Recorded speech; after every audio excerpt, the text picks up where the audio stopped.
Good morning every one. നമ്മൾ ഇന്ന് ഇവിടെ ചർച്ച ചെയ്യാൻ പോകുന്നത് approaches and methods in educational സൈക്കോളജിയെ കുറിച്ചാണ്. അതിൽ research methods in educational psychology എന്നാണ് അതിൽ വരുന്ന 3 മെത്തേഡുകളെ കുറിച്ചാണ് നമ്മളിന്ന് പഠിക്കാൻ പോകുന്നത്. റിസർച്ച് മെത്തേഡ്സ് ഇൻ എഡ്യൂക്കേഷണൽ സൈക്കോളജിയെ 3 ആയിട്ടാണ് തരംതിരിച്ചിരിക്കുന്നത്: descriptive, correlational and experimental. Correlation methods in educational psychology അതാണ് നമ്മളിന്ന് പഠിക്കുന്നത്. Correlation research method involves the search for relationship between variables through the use of various measures of statistical association. Correlation methods are used to study the subject as they are without changing the conditions surrounding them. For instance, various tests are given to the individuals and their results are compared with the performances. Correlation methods are used to study individual in pairs, for example, twins, siblings, etc. This method is also used for comparing groups that are more or less alike. Correlation method used in educational psychology is based on individual differences. It is sometimes called statistical method for the reason that statistical techniques become the major device for studying individual differences. In this study, the research relates the level of one variable to corresponding level of another variable in an attempt to discover any relationships between them. The researcher has only moderate, if any, control over the variables in this type of study. The information gathered in this study indicated that the relationships among a state physical and demographic characteristics played some role in the percentage of students identified as disabled and the type of category in which they are likely to be placed. However, the lack of strong correlations left the authors with few firm conclusions or suggestions for modification of public policy in this area. When are correlation methods used? They are used to determine in the extent to which 2 or more variables are related among a single group of people, and there is no attempt to manipulate the variables. There are 3 types of correlations. 1. Positive correlation. Positive correlation between 2 variables in when an increase in one variable leads to an increase in the other variable.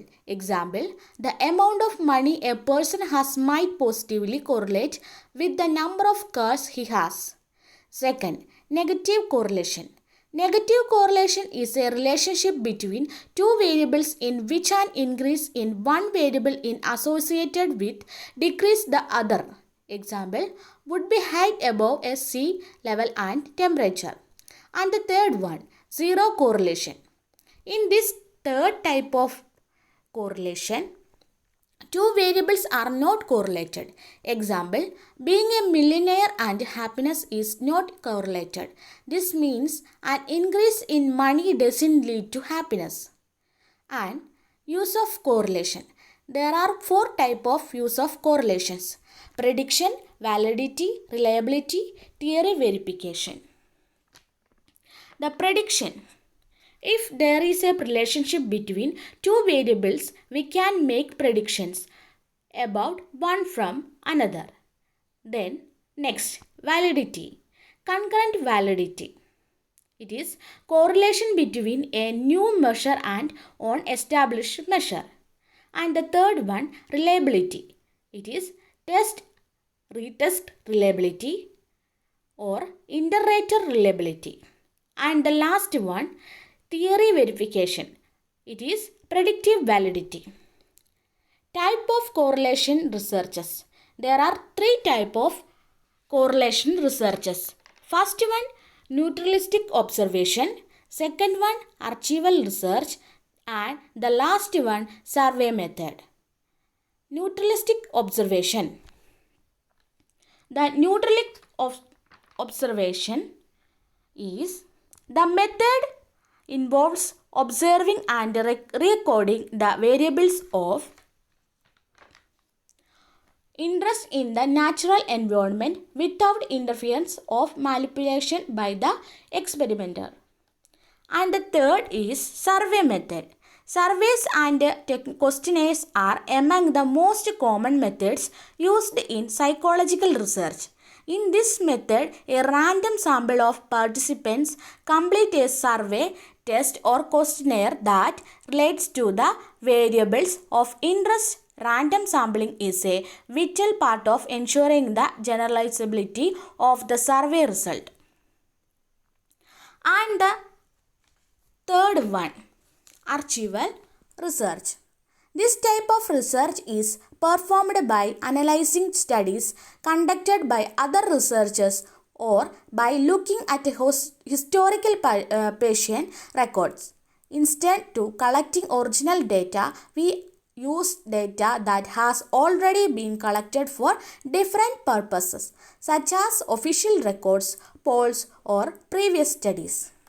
And the limitations of correlation methods. Correlation മെത്തേഡ്സിൻ്റെ ലിമിറ്റേഷൻസിനെ കുറിച്ചാണ് നമ്മൾ ഇനി പറയുന്നത്. Correlation is not and cannot be taken to imply causation even if there is a very strong association between two variables. We cannot assume that one causes the other. And the next, correlation does not allow you to go beyond the data that is given. Thank you.